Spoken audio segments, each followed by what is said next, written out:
Bonjour à tous, bienvenue dans la rétrospective sportive de la semaine. Au programme, la défaite du bébé Seignon, c'est du basketball. On aura le portrait de la nageuse Malika Gobet, une initiation aux échecs en compagnie de Maxime Raisin du Cercle d'échecs de Nyon. Et on va tout de suite commencer avec du football freestyle. C'est avec Daniel Soares et sa grosse frappe de balle. Il a joué dans la première équipe du Servette FC en Super League et il affole désormais les réseaux sociaux. Daniel Soares, salut, merci d'être avec nous. Merci pour l'invitation. Tu réalises des vidéos où tu montres tes qualités footballistiques sur Instagram, sur TikTok. Tout a commencé très récemment. Explique-nous comment ça a commencé. Alors, tout ça, c'est dû à un manque de foot en moi. Depuis 2017 que je joue plus en club. J'ai bossé 5 ans entre-temps, depuis 2015 jusqu'en 2020. Fin 2019 plutôt, dans les assurances. Et pendant ce laps de temps, je regardais les F2 Freestyler sur YouTube, leurs vidéos folles, vraiment remplies de bonnes choses. C'est ça, tu fais du foot freestyle finalement, et on va regarder un petit extrait. Ouais. C'est vraiment lié plus au football qu'au freestyle, comme on voit les gens comme Was Freestyle, comme Sean Freestyle, qu'on connaît tous. Ça, pour moi, c'est des aliens du freestyle. Moi, je suis plus accentué sur le football, sur les frappes, sur quelques skills, mais pas à ce niveau du freestyle quand même. Ouais, un style bien à toi avec des frappes de balles. Ouais. On regarde tout de suite un petit extrait. Donc là, j'ai juste mis au ralenti une deuxième fois.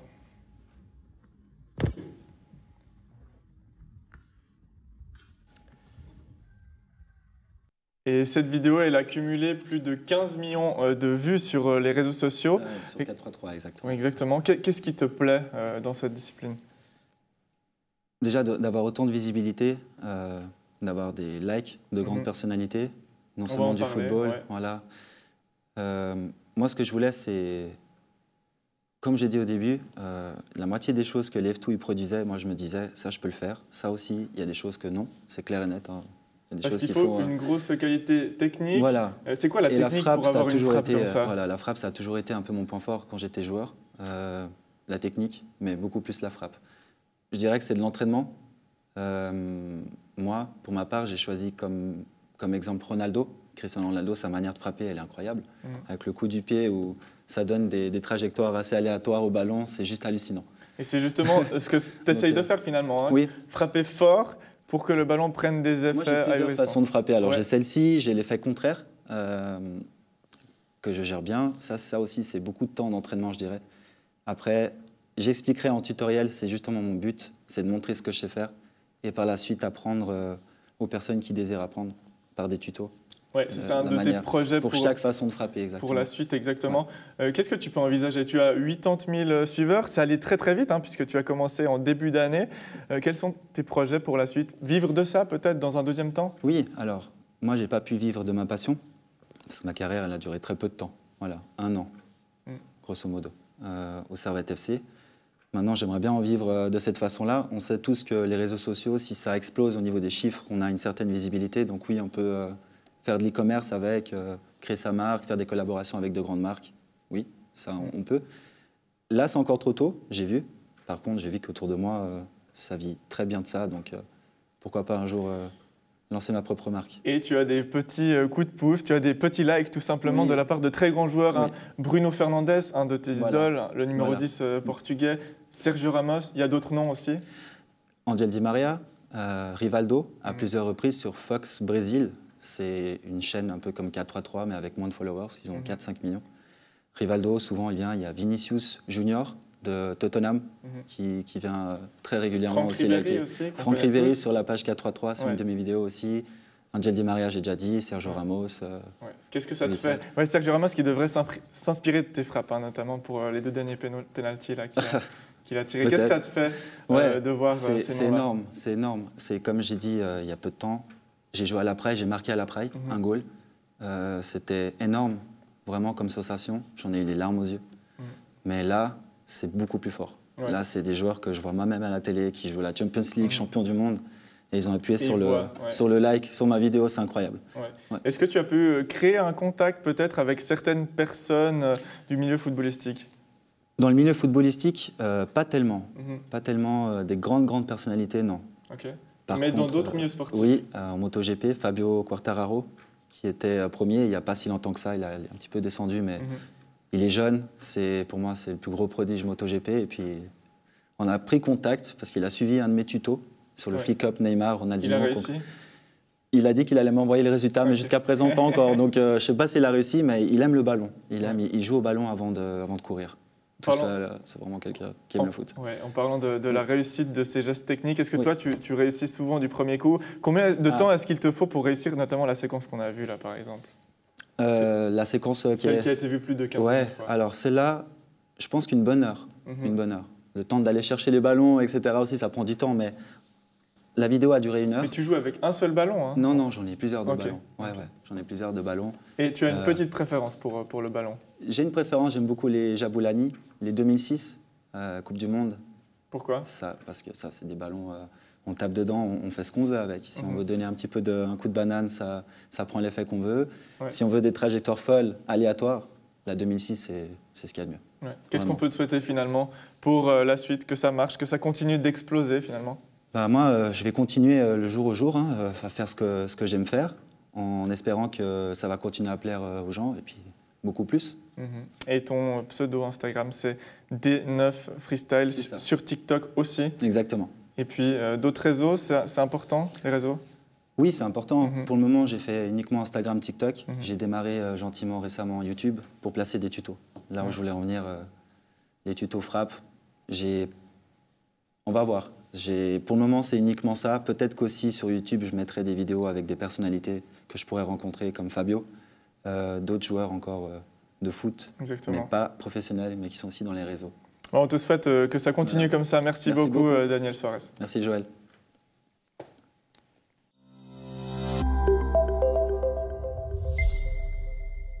Grosse déception pour le bébé Seignon qui a enchaîné ce week-end une 6e défaite en autant de matchs de championnat. Face à Lugano, les Nyonnais ont tenu pendant 15 minutes avant de céder sur le score de 77 à 95. On regarde le résumé du match. Les matchs se suivent et se ressemblent malheureusement pour le bébé Seignon. C'est la 6e défaite de l'équipe, malgré à nouveau une très bonne entame de match. 24-22 pour le BBC après les 10 premières minutes, mais après ça n'a pas suivi. Oui, c'est vrai qu'aujourd'hui on sentait un groupe motivé. On voulait aller chercher cette première victoire qui quand même pour lancer la saison. On sait que ça ne va pas être facile. Et je pense que c'est ce qu'on a fait au début. On est bien rentré dans le match, on a eu de la réussite. Mais après, dans le deuxième quart, on se laisse prendre un écart. Et c'est ce qui s'est fait après. On a couru derrière le score. Malheureusement, ça n'a pas été suffisant pour revenir. Ouais, c'est ça. On revient peut-être sur cette première partie de match où tu marques à toi tout seul près de la totalité des points de l'équipe. Est-ce que l'équipe est un peu trop Malay dépendante? Je veux pas que l'équipe soit Malay dépendante, comme tu dis. Je pense que j'ai eu des shoots ouverts que j'ai pris. Je les ai mis, c'est un bonus pour l'équipe. Mais je pense qu'on a fait un jeu collectif qui a fait que la balle est venue vers moi. Bon, la réussite aussi aide. Mais je pense qu'on doit juste jouer et tout le monde essaie de prendre ses responsabilités, que ce soit moi ou quelqu'un d'autre. On t'entend dire aussi que voilà, il faut que les jeunes prennent leurs responsabilités. C'est quelque chose qu'on n'a peut-être pas assez vu aujourd'hui, les jeunes tirer. Si, je pense que Jeff, aujourd'hui, Jeff, Benoît, ils se sont... Même on a vu Emmanuel sur des séquences, prendre ses responsabilités. C'est ce qu'on veut voir encore plus. Le coach leur dit prenez vos responsabilités, donc ils ont le temps de jeu, donc il faut qu'ils se lâchent. Et essayer de chercher des solutions, c'est un bonus pour l'équipe. Je suis content que le coach il me fait confiance et puis des minutes, voilà, c'est tout ce que je veux. Et puis je monte ça dans les entraînements tous les jours en travaillant, en jouant fort et puis voilà. Que doit faire le bébé Seignon pour arriver à accrocher une équipe vraiment sur 40 minutes? Écoutez, c'est vraiment juste être consistant dans les entraînements et puis voilà, tout donner, tout laisser sur le terrain et puis voilà, sans regret. C'est compliqué, on fait des bons débuts, on commence bien, on a une bonne entame de match, comme tu dis. Mais à un moment, on a un petit moment où on lâche. Et on a chaque fois ça et je pense que c'est un manque de... On est jeunes et on doit apprendre ça. Une défaite à Bâle contre une équipe qui, sur le papier, était à votre portée. Maintenant, il y a cette défaite contre Lugano. Comment est-ce qu'on perçoit la suite? Il faut continuer à se battre parce qu'on n'a pas le choix. On sait que tous les matchs vont être des matchs très difficiles. Et on doit avoir une constance régulière, c'est-à-dire de progression. Donc de match après match, on doit progresser sur notre façon de jouer. On voit l'intensité aujourd'hui, elle était là. Maintenant, sur les petites erreurs, des pertes de balles, des erreurs défensives, les rebonds. Le rebond a été mieux, on s'est mieux battu aujourd'hui. Je pense que ces constances-là, il faut les garder et les progresser. Et ça va nous aider pour les prochains matchs. L'ambiance au sein du bébé Seignon, comment est-ce qu'elle est après ces nombreuses défaites consécutives? Ça va? On a toujours le moral? Ouais, l'ambiance est parfaite, c'est parfait à l'entraînement, on arrive à faire les deux, à avoir aussi à se voir en dehors. Et c'est là où bébé Seignon on est fort, c'est qu'on arrive à être sérieux et pas sérieux à des moments et rigoler. Donc l'ambiance est super bonne à Nyon.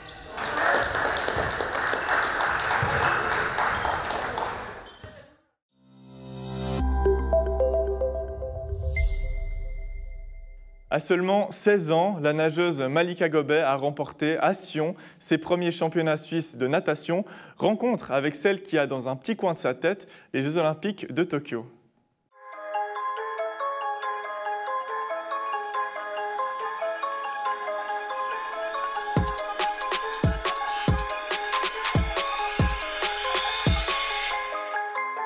Alors ici, on est au milieu d'un champ déjà parce que j'habite à Cran-Près-Séligny et que c'est en pleine campagne. Et je m'apprête à faire mon entraînement. Les piscines avec le Covid, c'est un peu compliqué. Alors on fait avec ce qu'on a. Maintenant, je fais beaucoup de conditions physiques chez moi. J'essaie d'en faire tous les jours, 1 heure et demie. Et puis je varie aussi, je vais courir un peu pour garder de l'endurance. Je fais un peu de tout.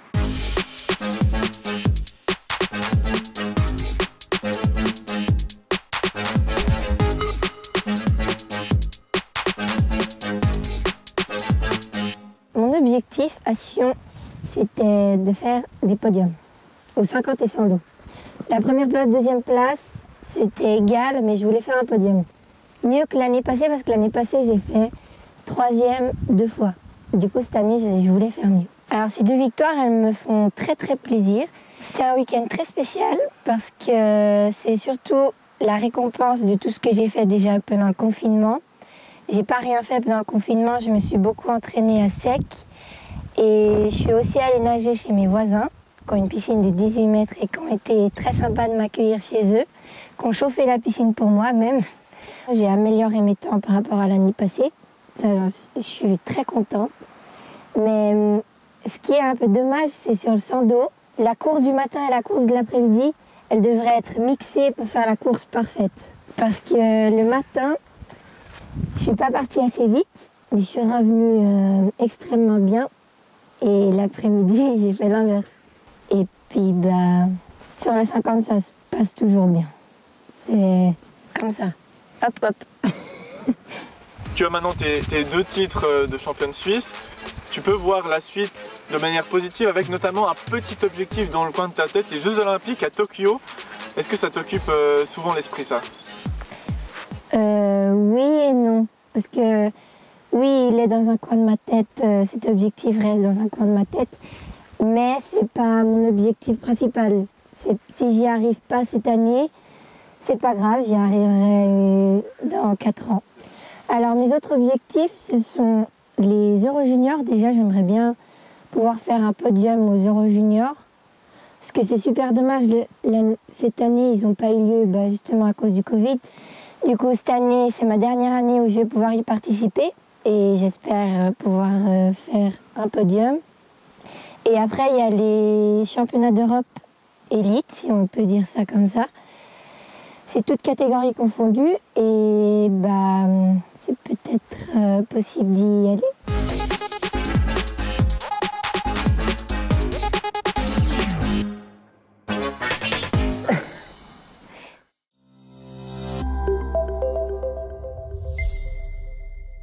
C'est un sport qui traverse sans trop de difficultés la pandémie, une discipline intellectuelle que l'on peut pratiquer à distance. Je veux bien entendu parler des échecs. Salut Maxime Raisin, tu es membre du comité du Cercle d'échecs de Nyon. Et puis pour plusieurs raisons, les échecs ça marche bien en ce moment. La première, c'est peut-être le semi-confinement. Les gens sont restés chez eux et donc ont dû trouver des occupations. Effectivement. Après, il y avait toutes les plateformes digitales qui sont là depuis des années. Et puis, il faut s'occuper. Du coup, je pense que les jeux, c'est le meilleur aussi moyen de passer le temps. Et c'est toujours un jeu qui a eu peut-être à la cote et qui a traversé les âges grâce à ça. Je m'y suis même mis moi aussi aux échecs pendant le confinement. On aura l'occasion de s'affronter en fin d'interview. Peut-être aussi une série Netflix qui a été lancée il n'y a pas longtemps, qui a aussi vu un certain engouement. Le jeu de dames, le jeu de la dame, elle s'appelle la série. Concrètement, ça a changé quelque chose au sein du club? Pas encore, je pense que c'est encore assez neuf comme nouvelle. Mais pas mal de mes amis sont en train de m'en parler tout le temps et ont vraiment envie de jouer. Du coup, je pense que ça va aussi toucher le club gentiment. Il serait faux de dire que la pandémie a eu que des avantages pour les échecs. Bien évidemment, les compétitions ont dû être annulées. Comment ça s'est passé à Nyon?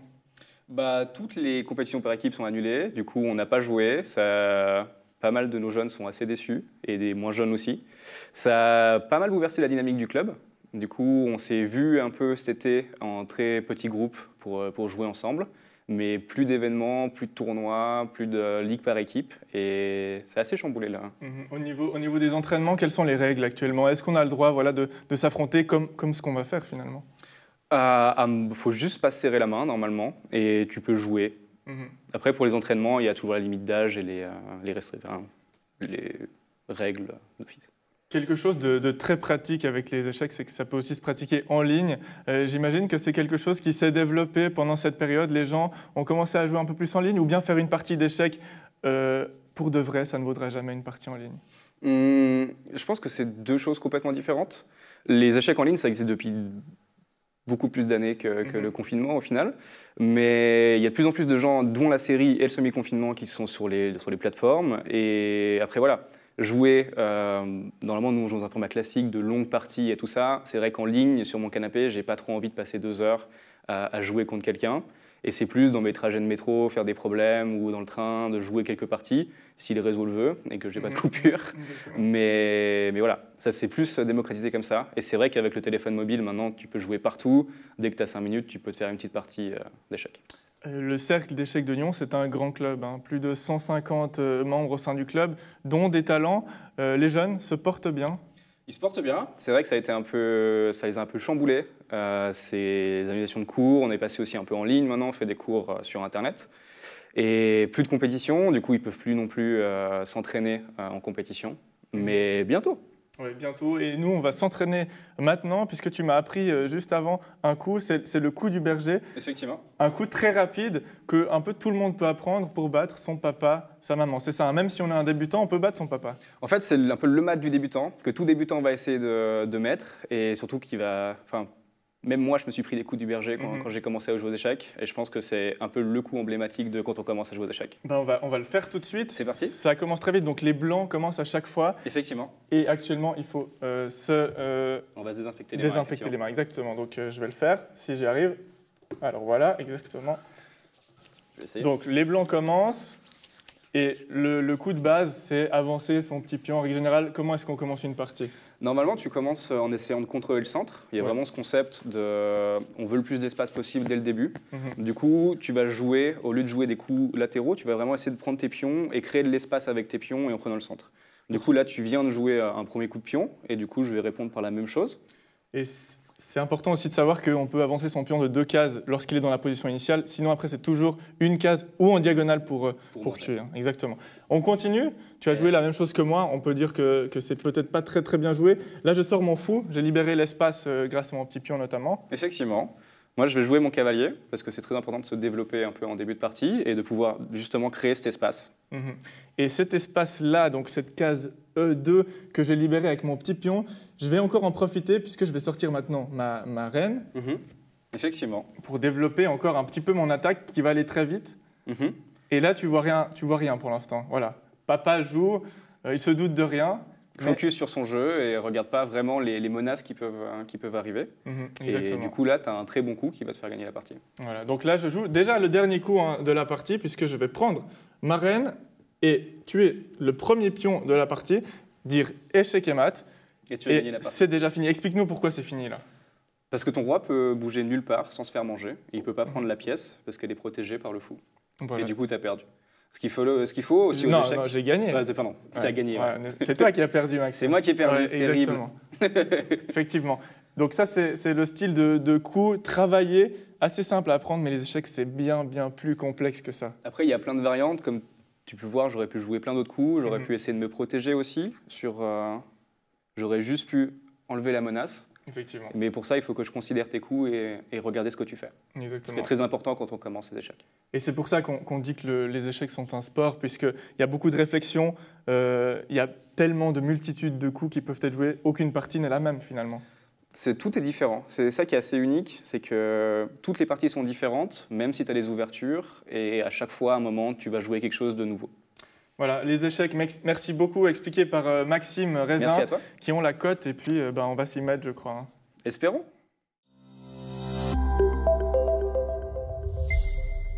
Le sport, c'est fini pour cette semaine. On se retrouve la semaine prochaine, car oui, il y en aura encore. Ciao, ciao.